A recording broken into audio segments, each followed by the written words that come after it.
Reddit lawyers, what's the funniest case you've ever been assigned? The guy who cut off all of his fingers would be a serious contender. He clearly had some really awful mental illness. I assumed schizophrenia or psychosis, but I never really found out what his deal was. Anyway, he had decided one evening that a good way to get some money would be to break into a butcher's shop and use a meat saw to cut all his fingers and both thumbs off at the knuckles, which is pretty much exactly what he did. He was found the next morning, somehow having survived. He was put in a mental health facility and made a pretty much full, albeit fingerless, recovery. Anyway, he wanted to sue someone. He didn't really know who he wanted to sue. He had just got it into his head that if he was injured, he would get compensation.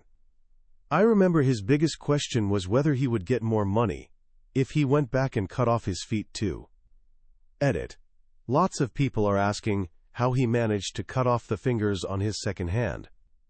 Basically, he used one of these, a bandsaw, which just requires you to push the meat against the blade.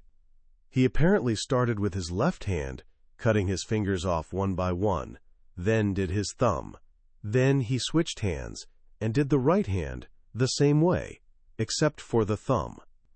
He then used his thumb to push his left stump against the blade to cut it off, and finally used his left stump to push his right thumb against the blade. The police report was interesting. If you feel unsafe with your thoughts, please seek professional help.